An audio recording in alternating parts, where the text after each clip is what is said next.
Ainda de pé, vamos abrir as nossas Bíblias no Salmo 130.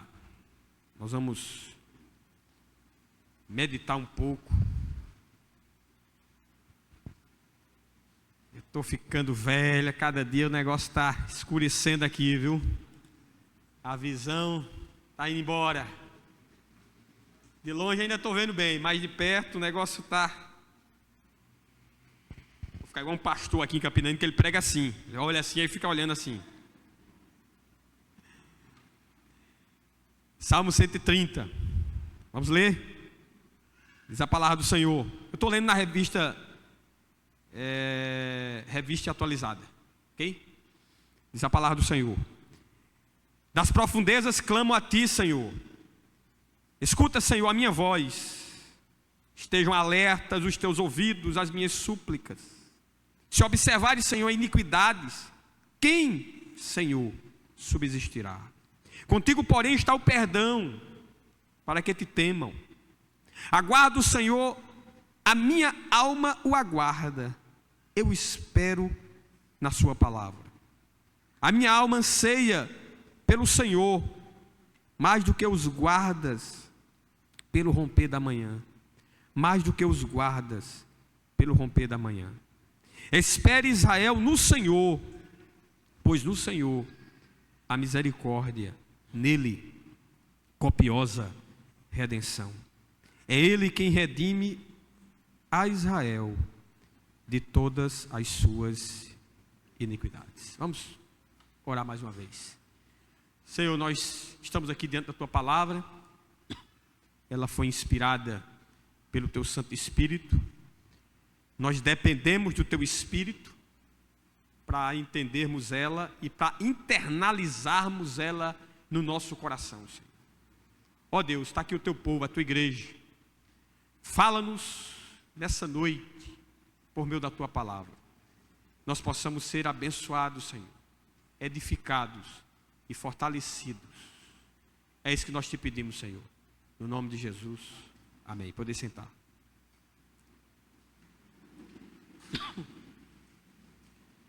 Irmãos, o Salmo 130 é um salmo conhecido como um salmo de romagem, né? Que eram alguns salmos os quais o povo de Israel, quando estava se dirigindo para Jerusalém, né? E ao se aproximarem ali do Monte Sião, do Monte do Templo, ao subirem aquele elevado, juntos eles cantavam, né, a Deus em adoração. Esse Salmo 130 é um desses salmos, né, chamados de romagem. Ele também, não é um dos 7 salmos penitenciais, aqueles dos quais o povo de Israel confessava, né, os seus pecados a Deus em penitência. Temos alguns outros salmos, né, penitenciais. Na verdade são 7 salmos penitenciais na Bíblia. São o Salmo 6, o Salmo 32, o Salmo 38, o Salmo 51, o Salmo 102, o Salmo 143 e o Salmo 130, esse que nós estamos meditando nessa noite. Esse salmo também era um dos prediletos de Santo Agostinho, né, que foi um dos grandes teólogos ali do século V depois de Cristo. Também era um dos salmos preferidos de Lutero, de Calvino e do grande teólogo puritano do século XVII chamado John Owen, né? Esse era um dos salmos prediletos desses homens que Deus usou durante a reforma protestante e até no período também de pré-reforma. Nós não sabemos quando esse salmo foi escrito, nem tampouco quem o escreveu. Alguns dizem que foi o rei Davi que escreveu esse salmo, mas nós não temos certeza acerca disso, né? Irmãos, a maioria dos salmos, né, eles foram escritos, né, como expressão das lutas que aqueles homens viveram em suas vidas, né? por meio dos dramas aos quais eles vivenciaram em suas vidas. Por exemplo, o Salmo 51, né, dos salmos mais belíssimos da Bíblia, né, ele só foi escrito porque Davi ali cometeu um dos crimes mais hediondos da história de toda a Bíblia. Todo mundo sabe disso, né? Quando ele matou um dos seus capitães para ficar com a sua esposa, né? E isso ele achou que ia ficar encoberto diante de Deus, e ele foi confrontado pelo profeta Natã. E ali ele escreve, depois de ser confrontado, né, nos salmos mais belíssimos da Bíblia, o Salmo 51. Então, os salmos na Bíblia geralmente são de experiências, de dramas, né, que esses homens viveram ao longo da narrativa bíblica. E esses homens, né, eles conseguiram transformar suas lutas, suas dores, suas angústias, seus dramas em lindas, né, poesias, e que até hoje elas são ferramentas, são instrumentos nas mãos de Deus para edificar a sua igreja e para edificar o seu povo, né? E é difícil, né, nós aceitarmos isso, que as nossas lutas, elas muitas vezes se tornam instrumentos nas mãos de Deus para ajudar outras pessoas. A gente não quer passar por luta, né? A gente não quer passar por tribulação, a gente não quer passar por perrengue, a gente não quer passar por dificuldade, a gente não quer passar por nada disso. Eu mesmo não quero, não sei se os irmãos querem. Quem já orou aqui pedindo perrengue na vida? Tribulação, né? Problema. Tem alguém aqui, não? O irmão fazia assim ali, eu não sei se foi. Não? Tem ninguém? Mas rapaz, ninguém faz essa oração.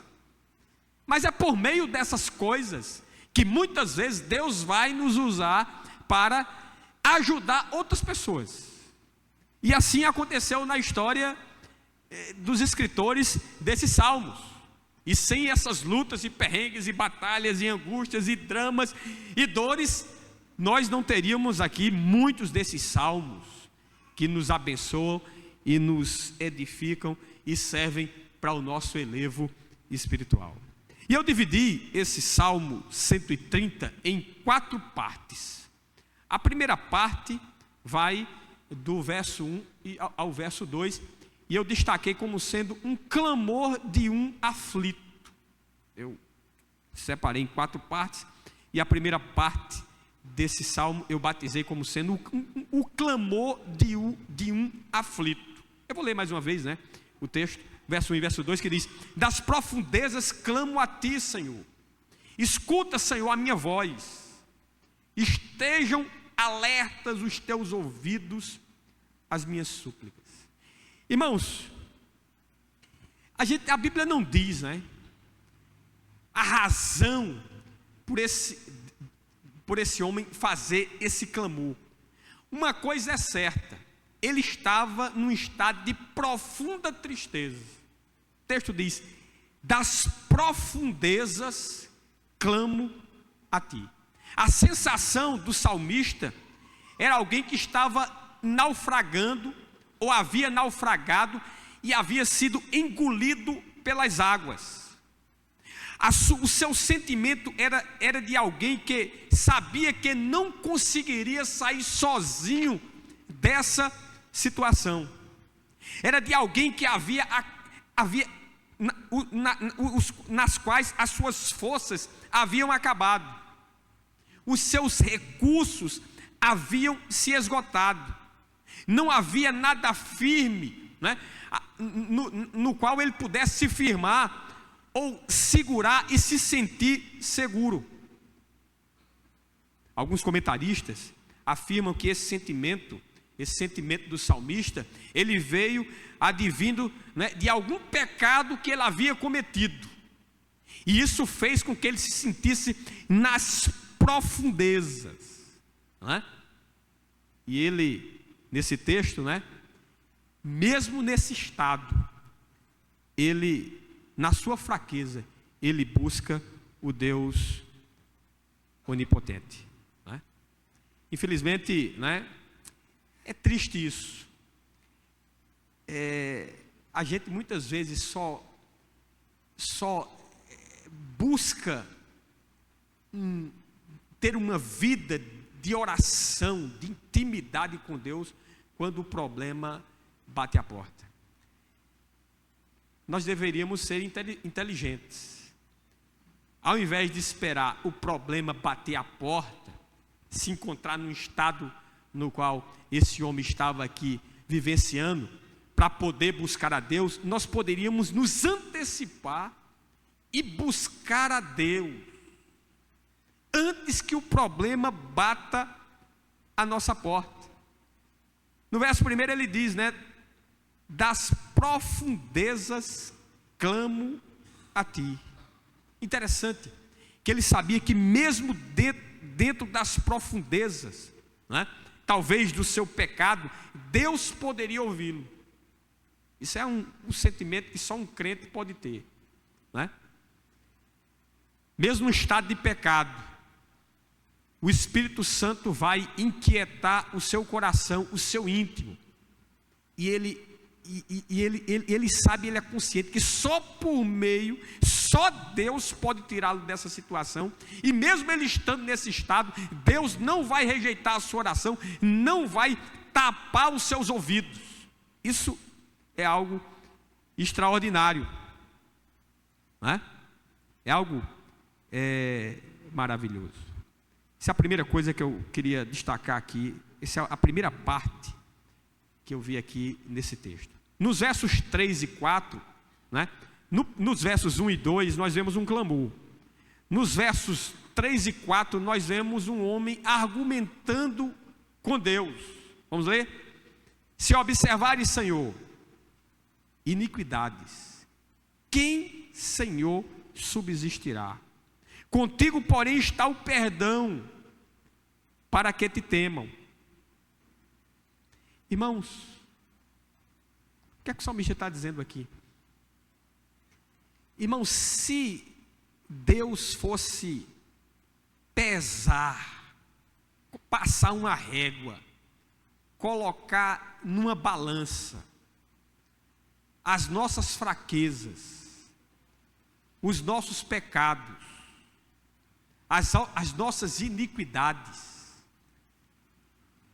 nós viraríamos pó, né? Tem um sabão em pó, viraríamos todos o quê? Crentes em pó. Por quê? Porque Deus é santo, Ele é perfeito, e nós somos o oposto, somos o contrário, nós somos imperfeitos e pecadores. Por mais que nos esmeremos, que lutemos, é por isso que nós somos salvos pela graça. Ninguém pode se chegar a Deus pelos seus próprios méritos. É triste a realidade do mundo e das religiões, né? Pelo mundo afora. Porque todas as religiões, é por isso que religião, esse termo em latim quer dizer religare, né? O homem tentando se ligar a Deus por seus próprios méritos, mas ninguém por seus próprios méritos pode se ligar a Deus. É por isso que até dentro do meio evangélico, né, esse conceito de graça, de salvação que não é pelas obras, muita gente ainda é resistente a ele. E acha que em última análise, isso é muito perigoso. Eu é quem decido se aceito Deus ou não, se recebo Ele ou não. Isso permeia o nosso, vamos dizer assim, o nosso ethos evangélico. Isso não é algo que está distante de nós. Deus não nos socorre porque merecemos, irmão. Nós não merecemos nada. Ontem, né, eu gosto daquele meu Fiat Uno. Minha mulher disse que eu tenho mais ciúme dele do que dela, né? Não sei se vocês já viram ele aí na porta. Eu amo aquele carrinho, né? Eu prefiro andar nele do que andar num carro novo. Aí um irmão chegou ontem para mim, eu cheguei lá, ele disse: rapaz, você era para estar andando numa Hilux. Eu digo, se eu andar num carro desse, a Polícia Federal vai bater na minha porta no outro dia. De onde saiu isso? Eu não tenho renda para isso, pastor. Mas por quê, pastor? Jesus não tinha nem um jumento para andar. O jumento que ele entrou em Jerusalém foi tomado emprestado. Eu já tenho um burrinho, né, para andar aqui, que me leva para todo canto, nunca me deixou na mão. Mas a mentalidade, irmãos, do povo é que nós merecemos alguma coisa. Eu digo, nós não merecemos nada, pastor, meu irmão, nada. Nós, pelo contrário, nós mereceríamos juízo. Se Deus atentar para nossos pecados, se Deus atentar para nós, nós não vamos subsistir. Ele vai dizer aqui, se observar o Senhor iniquidades, se Ele olhar para nós, se Ele olhar para mim e para você, quem subsistirá? Ninguém. Ninguém. O salmista aqui sabia que só o Senhor é justo, que só o Senhor é santo, que só o Senhor é perfeito. E ele tinha essa concepção de pecado. Isso era muito, né, presente na mentalidade judaica. Que só quem podia perdoar pecados era quem? Deus. Eles se espantaram até quando Jesus disse, né, perdoados estão os teus pecados, né? Quando aquele aleijado desceu, né, daquele telhado ali, né? Filho, perdoados estão os seus pecados. Mas os judeus disseram o quê? Quem é esse homem?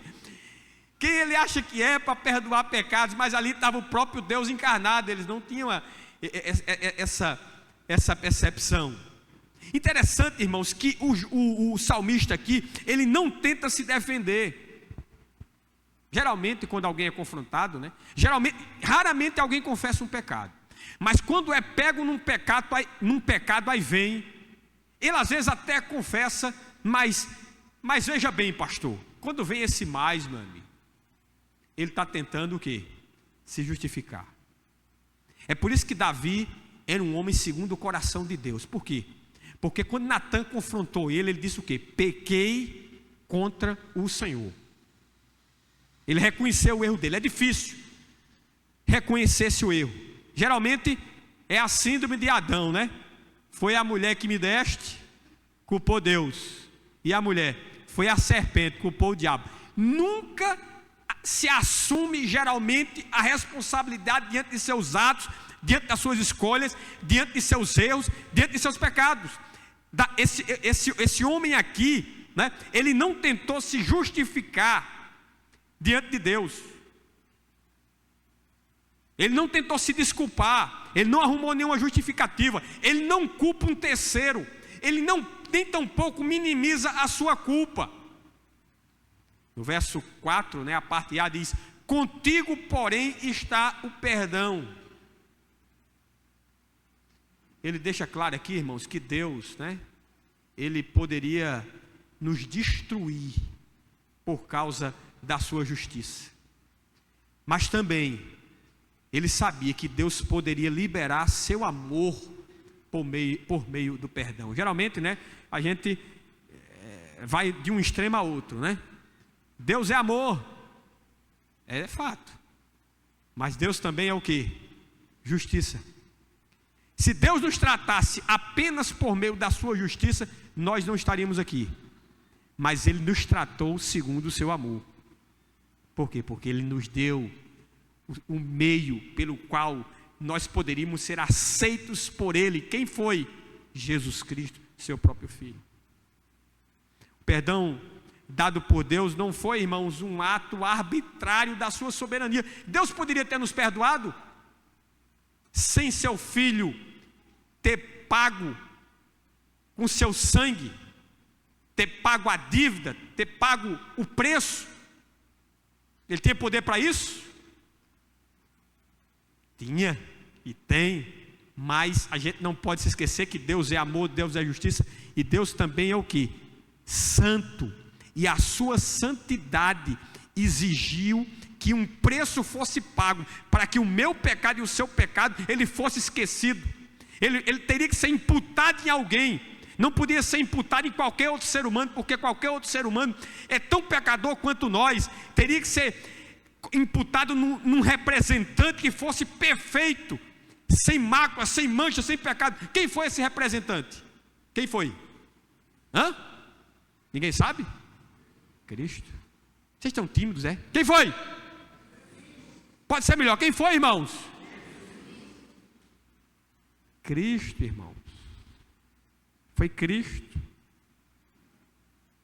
Essa operação, ela foi realizada por meio do seu Filho. Segundo a justiça de Deus, todo pecado tem que ser castigado. Isso era bem, nítido no Antigo Testamento. Qual era a maneira de aplacar o juízo de Deus? Os judeus o quê? Ofereciam sacrifícios. Aquilo ali era uma sombra que projetava, que apontava para Cristo, que faria um sacrifício único, perfeito e definitivo na cruz do Calvário, quando nossos pecados eles foram perdoados. Ainda no verso 4, a parte B diz o seguinte: a parte A diz: contigo porém está o perdão. Aí a parte B diz: para que o quê? Te temam. Irmãos, o que é que ele está querendo dizer aqui? Será que é para a gente ter medo de Deus? O significado desse temor é ter medo? Aí eu pergunto: como ter medo de alguém que foi tão gracioso com cada um de nós, perdoando os nossos pecados? Como ter medo de alguém que tinha o poder e que pela sua lei, ele seria justo se assim o procedesse, de nos lançar no juízo eterno e nos banir da sua presença por toda a eternidade? Ele envia o seu Filho para cumprir essa justiça em nosso lugar e nos imputa essa justiça, para que agora nós pudéssemos ser aceitos por Ele, ser recebidos por Ele na sua glória.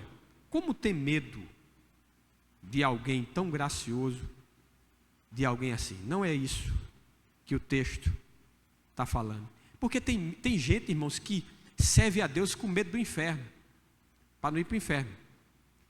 Ele teme a Deus, mas por causa do juízo divino, para não ir para o inferno. Não é isso que o texto, que o salmista está querendo nos ensinar. Você sabe qual é o significado aqui desse para que te temam? Sabe o que significa isso? É o temor. Nós devemos ter o temor, irmãos, de desagradar a Deus, o temor de entristecer a Deus que nos deu esse perdão. Será que, se os crentes pensassem assim, eu acho que a coisa seria diferente. É um sentido de ter um temor que honre a Deus por tudo que Ele fez. É viver uma vida à altura de tão grande amor. É viver uma vida em consonância com a vontade dEle. Isso é temer a Deus. Isso é temer a Deus. Terceira parte desse salmo, versos 5 e versos 6. Aqui eu vejo um anseio profundo. Vou recapitular aqui. De 1 a 2, um clamor de um aflito. De 3 a 4, alguém argumentando, o porquê desse clamor. E versos 5 a 6, a gente vê um anseio profundo. Diz a palavra. Vamos lá ler novamente? Aguardo o Senhor, a minha alma o aguarda. Eu espero na sua palavra. A minha alma anseia pelo Senhor, mais do que os guardas pelo romper da manhã. Mais do que os guardas pelo romper da manhã. Irmãos, sabe, como uma bússola? Será que você é crente mesmo? Será que você está vivendo uma vida à altura do que Deus fez por você? É você sondar o seu coração e saber o quanto você tem ansiado por Deus. Alguém, irmãos, que tem consciência do que Deus fez, de quem Ele era, né? Do que Deus o fez, do que Deus está fazendo e do que Deus fará no futuro. Quando a gente reflete sobre isso, quando a gente olha para o que está acontecendo ao nosso redor. A gente orou aqui ainda agora há pouco pelos nossos familiares. Quantos aqui, todos aqui têm familiares que não querem nada com Deus? E por que você quer? É porque você é melhor do que ele? É porque Deus olhou para você e disse: essa pessoa aqui é uma pessoa, né, agraciada, ela é diferente, ela é melhor do que aquele outro ali. Foi assim? Não, irmãos. Nós poderíamos estar no mesmo estado que essas pessoas estão. Nós só não estamos por causa da graça de Deus. E graça é favor imerecido. Não é porque você fez alguma coisa ou merece alguma coisa de Deus. Foi porque Deus, na sua soberania, escolheu você.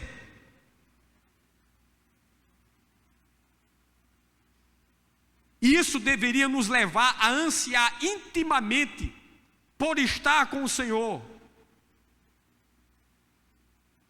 Os crentes, muitas vezes, né, nós vivemos nessa cultura louca, evangélica, né, estão ansiando por muitas coisas. É pelo carro novo, é pela casa nova, é por aquela viagem, é por isso, é por aquilo outro. Não era isso que o salmista estava ansiando em seu coração. Ele não estava ansiando nem por saúde, que é algo que mexe conosco. Deus não prometeu saúde para a gente, né? Porque Ele sabe que esse corpo, ele geme na expectativa da revelação do Filho de Deus. O apóstolo Paulo mesmo disse que esse corpo, né, exterior, ele se corrompe, mas o homem interior, ele se renova. Nós não temos escapatória, né? Nós vamos enfrentar, todos nós estamos no corredor da morte, não é não? Está todo mundo na fila, do mais novinho até o mais experiente, né? E não pense você mais novinho que talvez você vá depois do mais experiente. Às vezes pode acontecer o contrário. Todos nós estamos nessa caminhada. Mas Ele não pediu, né, por saúde, como os crentes dizem aí, né? Que aquele que crê em Deus, alguns, né, tem saúde perfeita, né? Só decretar, exigir de Deus e num passo de mágica tudo se resolve. Não é assim, irmão. Isso é loucura. Ele não pediu, ele não ansiava por prosperidade, ele não ansiava por ouro, nem por prata, por nada. O seu anseio era o Senhor. Ele ansiava por uma comunhão mais profunda com Deus. Deus era a aspiração da sua vida. Ou como isso seria maravilhoso, se Deus fosse a aspiração da nossa vida. São poucos que assim pensam, e que assim agem, e que assim buscam. O salmista aqui está dizendo que não é as coisas, não é nada desse mundo, mas é o próprio Senhor. Não é porque ele vai escapar da punição, do juízo divino, não, é pelo Senhor. No verso 5, a parte B, ele diz: eu espero na sua palavra. A confiança dele não estava calcada em si mesmo, mas estava calcada nas promessas de Deus.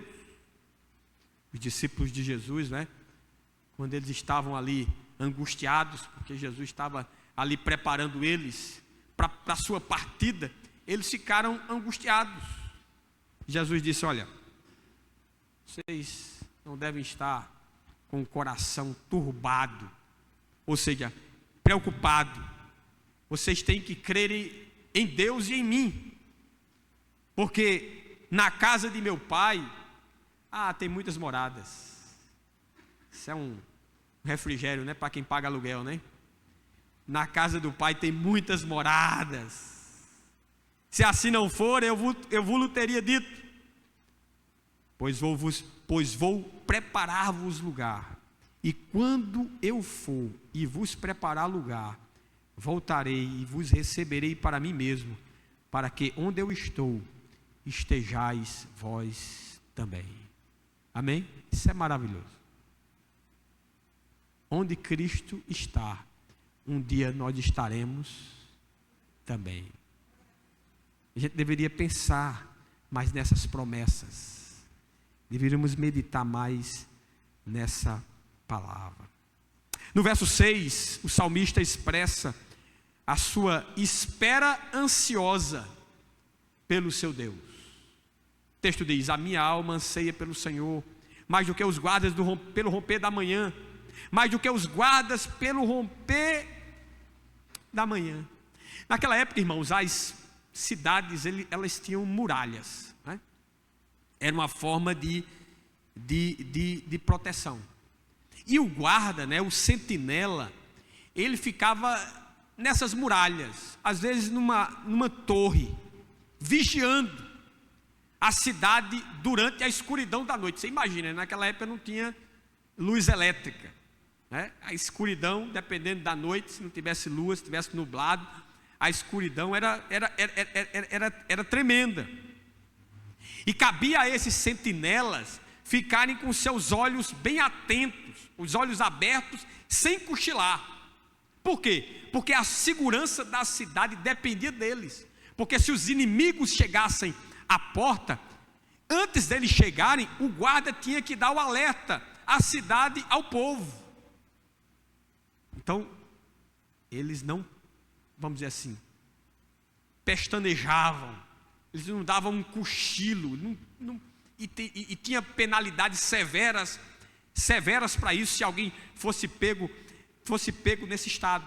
Então eles desejavam assim ardentemente no coração deles o romper do dia, né? O sol brilhar, a aurora, né, se manifestar, porque assim eles podiam o quê?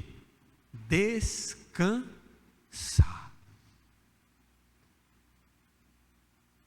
Nós só vamos de fato descansar, irmãos, se estivermos no Senhor. Aqueles guardas estavam esperando o raiar do sol, o raiar do dia. Só assim eles podiam descansar. No coração do salmista, ele ansiava mais a Deus do que esses guardas que ansiavam ali. Você imagina passar uma noite no sereno, né, sem tirar um cochilo, muitas vezes ali naquela expectativa, porque poderia ali a qualquer momento o adversário, o inimigo se manifestar. Era um desejo ardente no coração desses homens. E o salmista diz que ele ansiava pelo romper da manhã.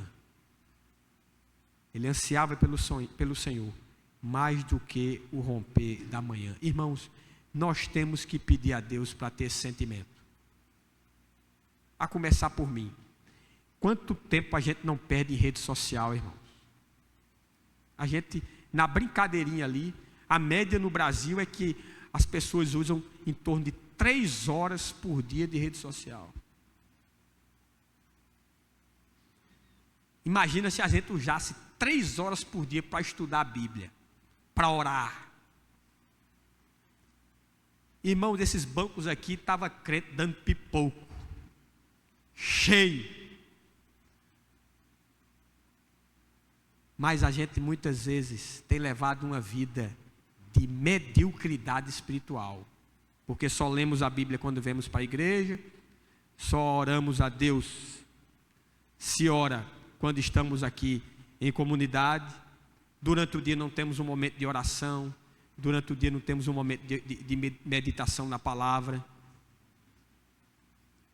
Isso faz toda a diferença, irmãos, porque nós vamos sendo alimentados, né, por Deus, pelo seu Espírito, por meio da sua palavra e por meio dessa comunhão com Ele.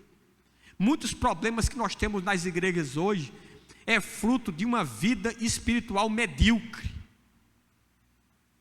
Esses problemas seriam todos resolvidos se nós de fato tivéssemos esse anseio, essa fome e essa sede de Deus. Fome e sede de Deus. Isso que o salmista tinha em seu coração. E o verso 7 e o verso 8, eu dividi em 4 partes. Essa é a última parte. Aqui eu vejo um testemunho. Primeira coisa, vamos lá? A gente viu um clamor de um aflito. Segundo, um argumento. Terceiro, um anseio profundo.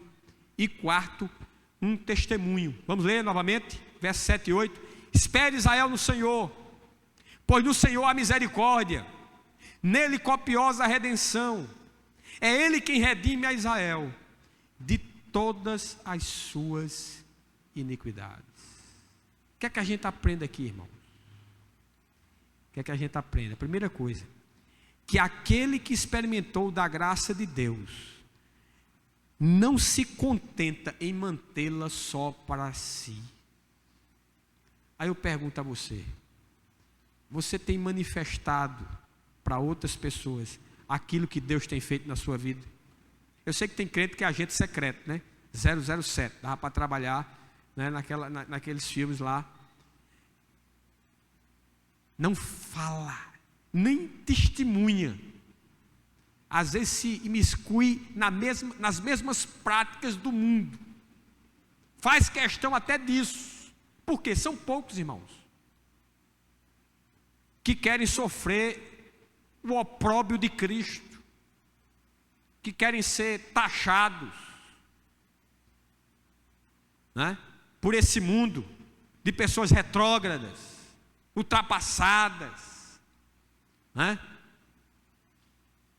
chatas, quadradas, seja lá o que for, porque não tem concorrido com as mesmas práticas do mundo. Muitas vezes nós queremos ser aceitos pelo mundo. Isso, né, nos faz muitas vezes nos afastar de Deus. Quem experimentou, esse homem aqui está dando testemunho, irmãos. Ele agora passa para falar para Israel, seu povo. Espere Israel no Senhor, pois no Senhor há misericórdia. O salmista, né, que havia experimentado do perdão de Deus, agora se torna um pregador desse perdão, uma testemunha viva. Ele agora passa a exortar a nação de Israel a também esperar no Senhor. É isso que Deus espera de nós, irmãos. Ele não disse isso lá, né? Ide por todo mundo e pregai o evangelho a toda criatura, batizando em nome do Pai, do Filho e do Espírito Santo, ensinando todas as coisas que eu vos tenho o quê? Ensinado. Um pastor, esses dias, faz algum tempo, ele me chamou lá, aí ele me deu o testemunho dele, né? Que às vezes ele estava, e é presidente de uma missão, ele estava preocupado em ganhar o mundo isso, aquilo outro, o mundo isso aqui, mas ele não compartilhava da sua fé com o vizinho, com as pessoas que ele tinha contato todos os dias. Aí ele disse: pastor, eu desde esse tempo, eu não deixei de andar com um panfletinho no bolso. Aí eu disse: rapaz, eu vou adotar isso para mim. Aí eu vou no supermercado, lá no caixa, pago lá e diz: uma mensagem de Deus para você. Aí eu vou lá no restaurante, uma mensagem de Deus para você, para garçom, para garçonete, ou quando eu vou pagar. Eu vou lá no estacionamento, uma mensagem de Deus para você. Você despreza isso aqui? Eu, quando me converti, eu tinha uns 100 panfletinhos desses na carteira. É a palavra de Deus, irmãos, e ela é a espada afiada de 2 gumes, que penetra na divisão da alma e do espírito. Sabe por que a gente não faz isso? A gente tem vergonha. Vergonha de falar, de se manifestar, de se apresentar como um crente. Eu tenho vergonha muitas vezes de dizer que sou pastor por aí afora, porque infelizmente tem um bocado de pastor picareta, né, que enganador, que tem manchado o nome de Jesus, o evangelho. Às vezes eu confesso que esse título de pastor está muito desgastado. Aqui em Campinas, porque algumas pessoas me conhecem, nem tanto, mas aí fora, isso é uma vergonha, irmãos. Não era para ser assim. Os crentes eram para ser o povo mais destacado do mundo, né? Porque nós temos a palavra e nós somos chamados a sermos o quê? Sal e luz, resplandecer no meio das trevas. Irmãos, nós que fomos alcançados pela graça de Deus, nós temos o dever de ser instrumentos de Deus para a proclamação da sua graça, ou não? Para que serve? Se fosse para crente, né, ficar calado, em silêncio, era para crente converter e morrer, né? A gente tem que orar por um bocado de crente assim, para Deus promover. Pastor devia, né, os pastores têm que ser mais ousados. Crente que não quer evangelizar, crente que não vive uma vida de santidade, de compromisso com Deus. Senhor, leva. Esse só está atrapalhando, não produz nada, não tem fruto nenhum. É igual aquela a videira ou oliveira. Jesus chegou lá, não tinha fruto nenhum. Figueira, secou, morreu. Tinha que ser assim. É porque Deus é muito gracioso.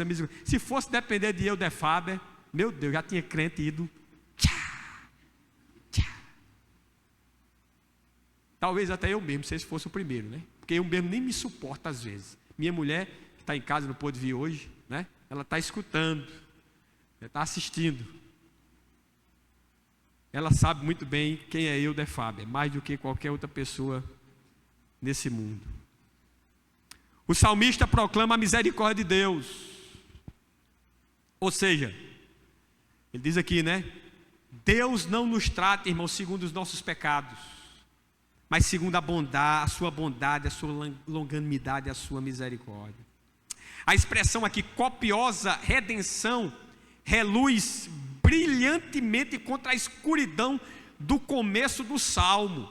Ele diz que estava em profunda, o quê? Lá no início, ele diz, das profundezas clamo a ti, Senhor.